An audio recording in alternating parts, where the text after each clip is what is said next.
ഇന്ന് നമുക്ക് കടൽ വിഭവങ്ങളിൽ ഏറ്റവും രുചികരമായ ഞണ്ട്. അപ്പോൾ ഞണ്ട് എങ്ങനെ ആദ്യം ഞണ്ട് വൃത്തിയാക്കുന്നത് എങ്ങനെയെന്ന് കാണിക്കാം. അതിനുശേഷം നമുക്കത് റോസ്റ്റ് ചെയ്യുന്നത് എങ്ങനെയെന്ന് നോക്കാം. അപ്പോൾ ഞണ്ട് വൃത്തിയാക്കാനായിട്ട് ഇത് കടൽ ഞണ്ടാണ്. കായൽ ഞണ്ടെന്ന് പറയുമ്പോൾ കറുപ്പാണ്. പിന്നെ ഞണ്ടിന് ചില സമയത്ത് നല്ല മാംസമുള്ള സമയമുണ്ട്, ചില സമയത്ത് നിറയെ മാംസം ഇല്ലാതെ. പക്ഷേ ഇത് നല്ല മാംസമുള്ള സമയമാണ്, കാരണം നിറച്ച്. പിന്നെ ഞണ്ടിൻ്റെ ഇറച്ചിയുടെ പ്രത്യേകത എന്ന് വെച്ചാൽ നമ്മളത് ക്ലീൻ ചെയ്ത് വെച്ചതിന് ശേഷം എന്ന് വെച്ചാൽ ക്ലീൻ ചെയ്ത് വെക്കുന്നതിന് മുൻപ് തന്നെ നമ്മൾ അത് പാകം ചെയ്യാനുള്ളതെല്ലാം തയ്യാറാക്കിയിരിക്കണം. അല്ലെങ്കിൽ ഇത് ഇറച്ചി കണ്ട വെള്ളമാണ്, നല്ല സൂക്ഷിച്ച് നോക്കിയാൽ അറിയാം അതിനകത്ത് വെള്ളം കിടന്ന് ഓടുന്നത്. അപ്പോൾ അത് പെട്ടെന്നത് പോവും. അപ്പോൾ അതുകൊണ്ട് ഇനി നമുക്കിത് ക്ലീൻ ചെയ്യുന്നത് എങ്ങനെയെന്ന് നോക്കാം. അപ്പോൾ എളുപ്പമാണ് ക്ലീൻ ചെയ്യാനായിട്ട്. ആദ്യം ഇതിൻ്റെ 2 കാല് നമുക്കിങ്ങ് ഒടിച്ചെടുക്കാം.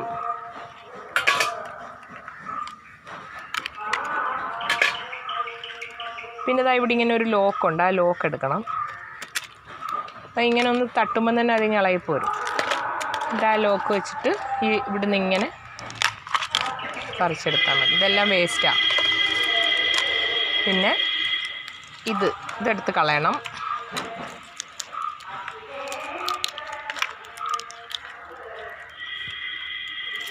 പിന്നെ ഈ വേസ്റ്റ് എല്ലാം എടുത്ത് കളയണം. ഈ വേസ്റ്റ് എല്ലാം എടുത്ത് കളഞ്ഞതിനകം നമ്മൾ കഴുകുകയും കൂടെ ചെയ്യുമ്പോൾ ഇത് നല്ല നീറ്റാവും. പിന്നെ ഈ കാലുകൾ വേണമെങ്കിൽ ഇത് നമുക്ക് 2ആയിട്ട് കട്ട് ചെയ്ത് അങ്ങ് ഇടാം. അപ്പോൾ ഈ കാലുകൾ ഇതിൽ കിടന്നോളും. ഈ കാലിനകത്തൊന്നും വലിയ ഇറച്ചിയില്ല, പക്ഷേ ഇതിനകത്തൊക്കെ കുറച്ച് മാംസം കാണും. ഇതിൻ്റെ അറ്റം വേണമെങ്കിൽ നമുക്ക് ഒടിച്ച് കളയാം.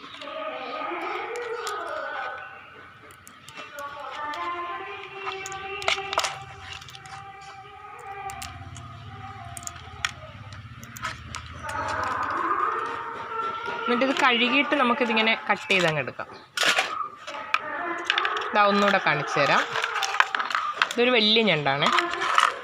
അപ്പോൾ ഇതിൻ്റെ കാല് നമുക്കിങ്ങനെ, ജീവനുള്ള ഞണ്ടിനെ കൊണ്ടുവന്നാലും നമുക്കിത്, ഇതിൻ്റെ കാല് പ്രശ്നമാണ്. ഈ കാല് വെച്ചാണ് അത് ഉപദ്രവിക്കുന്നത്. അപ്പോൾ ഇങ്ങനെ ചവിട്ടി പിടിച്ചുകൊണ്ട് അതിൻ്റെ കാല് കട്ട് ചെയ്ത് കളയാം, ജീവനുള്ള ഞണ്ടാണെങ്കിൽ. ഇത് കടൽ ഞണ്ടാണ്. ഈ ലോക്ക് എടുക്കുക, തിരിച്ചിങ്ങനെ പിടിച്ച് കണ്ടോ, ഇത്രയും വേസ്റ്റ് അങ്ങ് പോയി. പിന്നെ നമുക്കിതിൻ്റെ സൈഡിൽ നിന്ന് ഇങ്ങനെ പറിച്ച് കളയാം.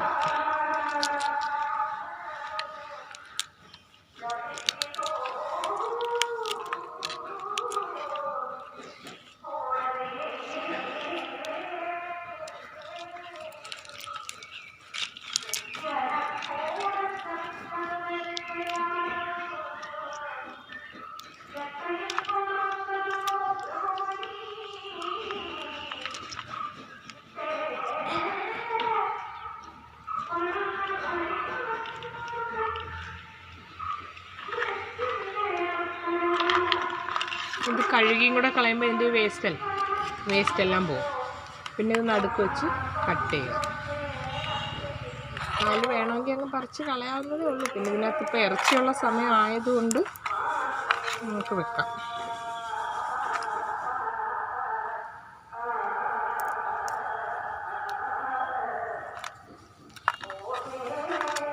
അപ്പോൾ ഇനി ഇത് കഴുകുന്നതും കൂടെ കാണിച്ചു തരാം.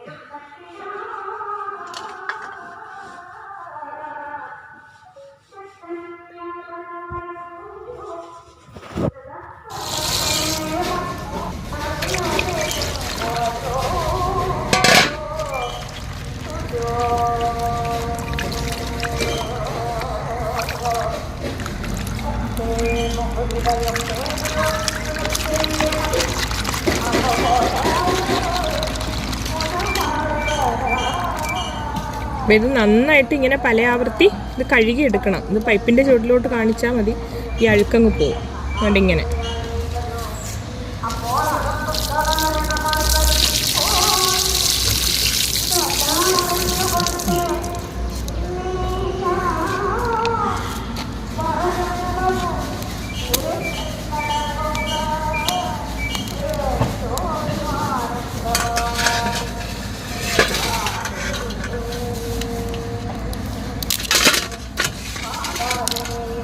നല്ല മാംസമുണ്ട്, നല്ല മാംസമുള്ള ഞണ്ട്.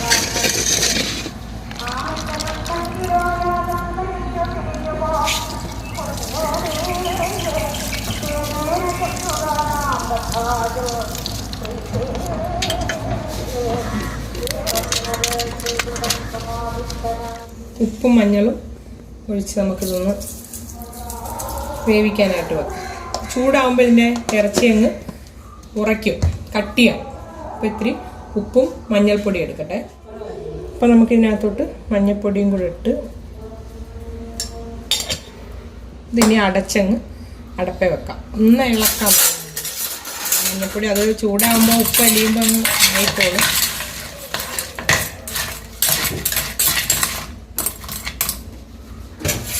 നമ്മുടെ ഞണ്ട് വേണ്ട ഒന്ന് വെന്തിട്ടുണ്ട്. ചൂടാകുമ്പം തന്നെ അതിൻ്റെ മാംസം അങ്ങ് ഉറയ്ക്കും.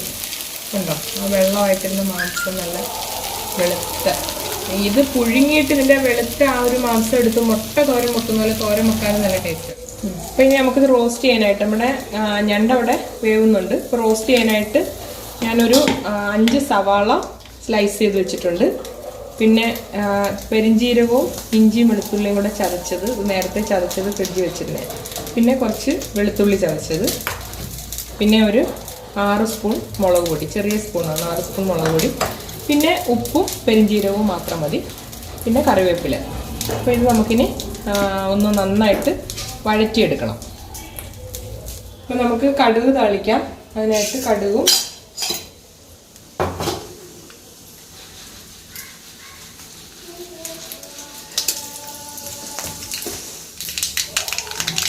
അതിലേക്ക് ഇഞ്ചി വെളുത്തുള്ളി ഇട്ട് കൊടുക്കാം. ഇപ്പോൾ ഇഞ്ചിയുടെ വെളുത്തുള്ളിയുടെ പച്ചമണം മാറി കഴിയുമ്പോൾ, നമ്മൾ ചിക്കനൊക്കെ വെക്കുന്ന പോലെ പച്ചമണം മാറി കഴിയുമ്പോൾ സവാള ഇട്ട് കൊടുക്കും.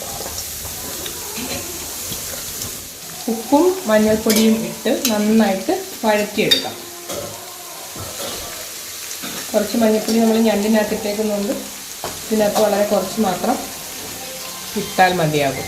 അപ്പോൾ ഇനി ഇത് നന്നായിട്ട് വഴറ്റിയിട്ട് നമുക്ക് ആ പൊടിയൊക്കെ ഇടുന്നത് കാണിക്കാം. എൻ്റെ പാത്രം ഒന്ന് മാറി, കാരണം ഞണ്ടെല്ലാം കൂടെ അതിൽ കൊള്ളത്തില്ലായിരുന്നു. അപ്പോൾ ഞാൻ വേറൊരു പാത്രത്തിലേക്ക് നമ്മുടെ സവാള മാറ്റി.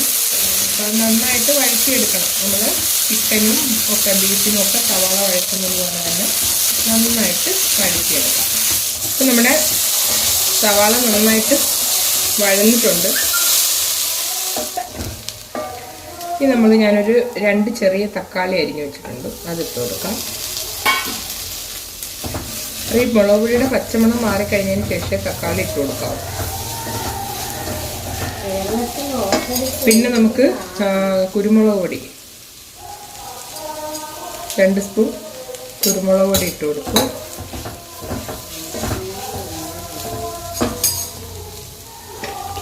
ഇനി നമുക്ക് പെരിഞ്ജീരകപ്പൊടി ചേർക്കാം.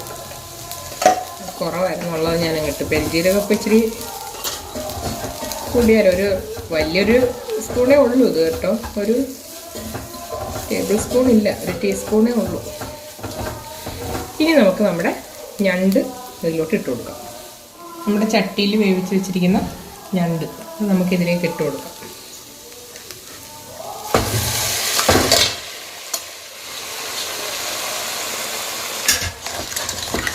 നന്നായിട്ട് ഇളക്കി ചേർത്ത് ഒന്ന് അടച്ചങ്ങ് വെച്ചാൽ മതി. വേണമെങ്കിൽ നമുക്ക് നമ്മുടെ ആ ഞണ്ട് വേവിച്ച ആ കലം കഴുകി കുറച്ച് വെള്ളം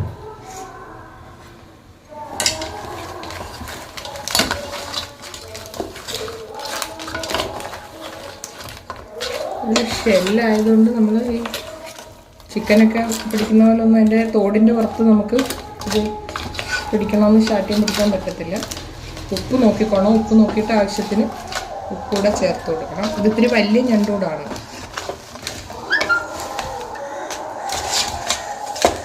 പിന്നെ ഇത് നമുക്ക് കുറച്ച് നേരം കൂടെ അടച്ച് വെച്ച് ഈ മസാലയൊക്കെ ഇതിനകത്തൊന്ന് പിടിക്കണം. ഉപ്പ് നോക്കിക്കോട്ടെ.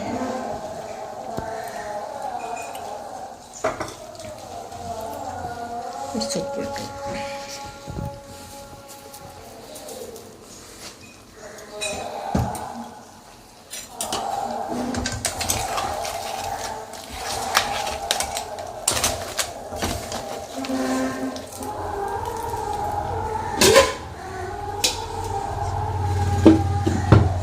ഇനി ഒരു 10 മിനിറ്റ് കൂടെ ഇരുന്ന് കഴിഞ്ഞിട്ട് നിർത്താം. സ്വാദിഷ്ടമായ ഞണ്ട് റോസ്റ്റ് റെഡി ആയിട്ടുണ്ട്. അപ്പോൾ വളരെ എളുപ്പത്തിൽ തയ്യാറാക്കാൻ പറ്റുന്ന ഒരു കടൽ വിഭവമാണ് ഞണ്ട്. അപ്പോൾ എല്ലാവരും ഇതൊന്ന് ട്രൈ ചെയ്ത് നോക്കുക. ഇഷ്ടമായാൽ ഷെയർ ചെയ്ത് കൊടുക്കുക, സപ്പോർട്ട് ചെയ്യുക. Thank you. Bye bye.